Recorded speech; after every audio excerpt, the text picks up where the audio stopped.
True repentance کیا ہے؟ اللہ تعالیٰ نے سورہ ہود میں چیپٹر 11 ورس 3 میں کہا کہ seek the forgiveness of your Lord and turn to him with sincere repentance. Allah کی طرف رجوع کرو، اللہ سے توبہ کرو.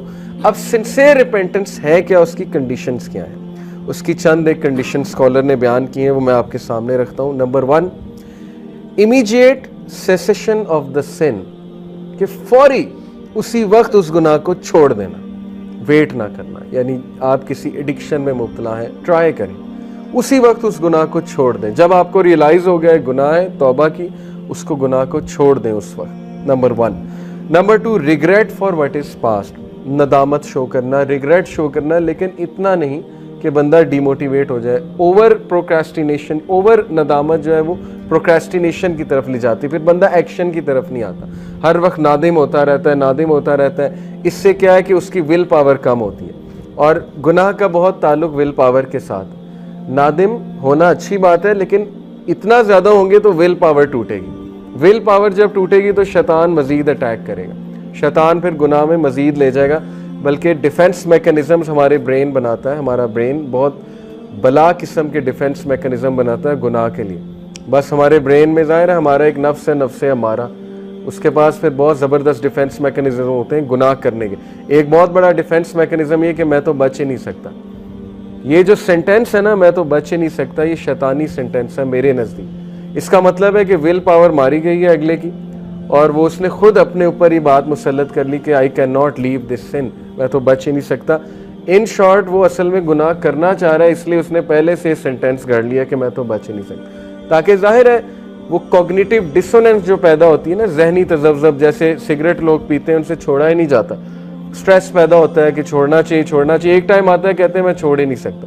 وہ کس لیے؟ ڈیفنس میکنزم ہے to calm yourself down. تو regret for what is past, نادم ہونا بہت ضروری ہے. ندامت، میں آپ کو ایک خلیفہ کا واقعہ سناتا ہوں.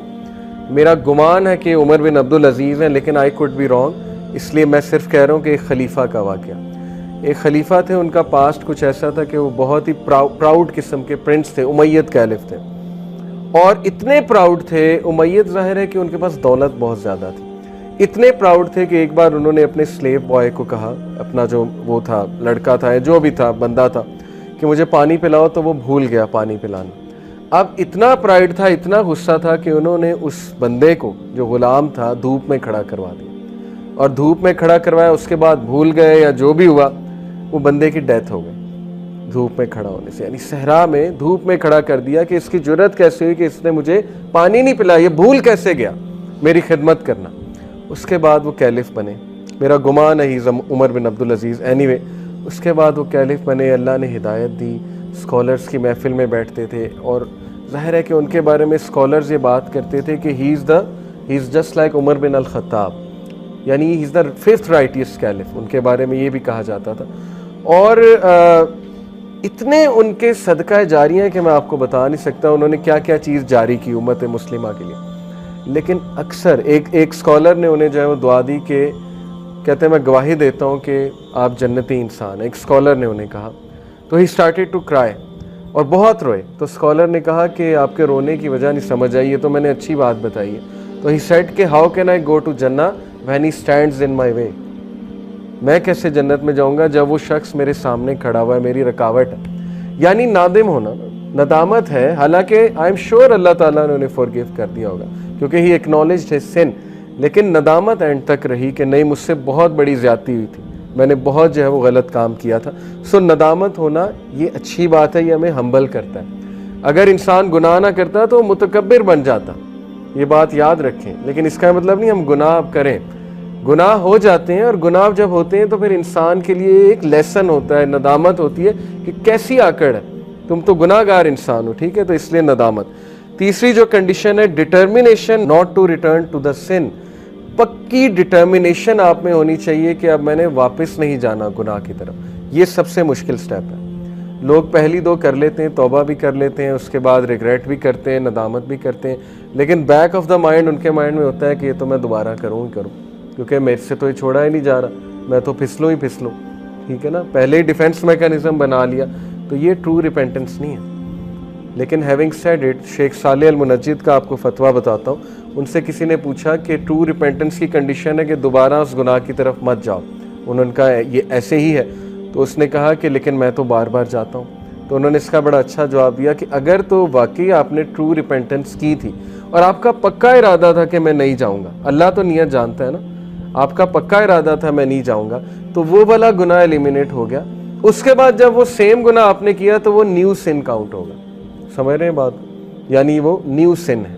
اب اس کی دوبارہ ویسے سے آپ ریپینٹ کریں گے، لیکن اگر بائی پلان ہے کہ نہیں میں کرتا رہوں گا، توبہ بھی کرتا رہوں گا، مذاق بنا لیا اگر رولز کو، کچھ رولز کو ہم مذاق بنا لیتے ہیں نا، ہمیں ایک چھوٹ مل گئی، لا سمجھ آ گیا، تو انسان بہت چلاک ہے، اس کے بعد اس کو مس یوز کرتا ہے، تو اگر تو مس یوز کریں گے لاز کو تو پھر زیادہ گناہ کے مرتکب ہوں گے۔ تو اس لیے یہ بہت امپورٹنٹ سٹیپ ہے، ڈٹرمینیشن پہ لوگ فیل ہوتے ہیں۔ کیوں فیل ہوتے ہیں؟ وہ پلان نہیں بناتے ہیں، ول پاور نہیں ہے، ڈٹرمنڈ نہیں ہے to leave the sun. Determination کیسے آتی ہے؟ لکھ کے، پلان بنا کے، کسی کو بتا کے، وعدہ کر کے، کسی کو شامل کر کے، پورا انالیسس کر کے، دس از ڈٹرمینیشن۔ یہ تو کوئی ڈٹرمینیشن نہیں کہ پلان ہی کوئی نہیں بنایا۔ تو ڈٹرمنڈ لوگ جو ہوتے ہیں ان کے ایکشنز بہت زیادہ ہوتے ہیں، یاد رکھیں، اور وہ لکھتے ہیں باقاعدہ کہ میں نے نہیں کرنا یہ سن، میں نے بچنا ہے اس گناہ سے۔ میں نے کئی نوجوانوں کو ان کے کمروں میں یہ آیت لگاتے دیکھا یونیورسٹی ٹائم پہ، اور آج بھی کچھ ایسے لوگ ہیں جو مجھے بتاتے ہیں کہ انہوں نے ریمائنڈرز لگائے ہوتے ہیں اپنے کمرے میں کہ Allah is watching you, something like this, یا کوئی آیت لگائی ہوتی ہے، ٹھیک ہے، جس سے ان کو فوراً سوچ اس طرف چلی جاتی ہے کہ نہیں گناہ نہیں کرنا، اللہ تعالیٰ دیکھ رہا ہے، اور یہ چیز انہیں موٹیویٹ کرتی ہے۔ اس کا مطلب ان کی ریپینٹنس ٹرو ہے، سنسیئر ہے، کیونکہ دے آر ڈٹرمنڈ ٹو لیو دا سن، وہ ڈٹرمنڈ ہے گناہ چھوڑنے کے لیے۔ اوکے، تو یہ سٹیپ بہت مشکل ہے، لیکن یہ بہت زبردست کنڈیشن ہے ٹرو ریپینٹنس کی۔ اور چوتھی کنڈیشن ہے ریسٹیٹیوشن آف وکٹمز رائٹس اور سیکنگ دیئر فارگیونیس۔ اگر حقوق و لباس سے ریلیٹڈ ہے گناہ، تو پھر اس بندے کے جس کے آپ رائٹس کو ضمن کر رہے ہیں وہ رائٹس دوبارہ سے دیں اسے، یا اس سے معافی مانگیں۔ اور اگر you can not find that person, آلدو یہ سچویشن امپاسبل ہے آج کے دور میں، اب تو سوشل میڈیا کا دور ہے، مثال کے طور پہ بچپن میں کسی سے زیادتی کی، آج آپ کو نہیں سمجھ آ رہی، تو آپ جو ہے وہ آپ کو مل بھی نہیں رہا وہ بندہ، تو پھر اس کے بارے میں کہ صدقہ کریں، اور ظاہر ہے کہ اللہ سے مغفرت طلب کریں، لیکن یہ پاسبل نہیں ہے، سوشل میڈیا کا دور ہے، لوگ مل جاتے ہیں۔ تو یہ 4 کنڈیشن، اس کے علاوہ بھی کچھ کنڈیشن جو ہے وہ اسکالرز نے بیان کی، وہ بھی بتاتا ہوں آپ کو۔ ایک اور کنڈیشن یہ ہے کہ جو گناہ ہے it should be given up only for the sake of Allah, یہ سنسیئر ریپینٹنس، اللہ کے ڈر سے گناہ چھوڑا جاتا ہے نا، یا اللہ کو راضی کرنے کے لیے۔ کچھ لوگ گناہ اس لیے چھوڑتے ہیں کہ میری صحت ڈیمیج ہو رہی ہے، ٹھیک ہے نا، الکوہل ایڈکٹ ہوتے ہیں، وہ کہتے ہیں گناہ اس لیے چھوڑ دیا، یا سگریٹ اس لیے چھوڑ دیا، آلدو یہ ون آف دا ریزنز ہے، میں اس ریزن کا انکار نہیں کر رہا۔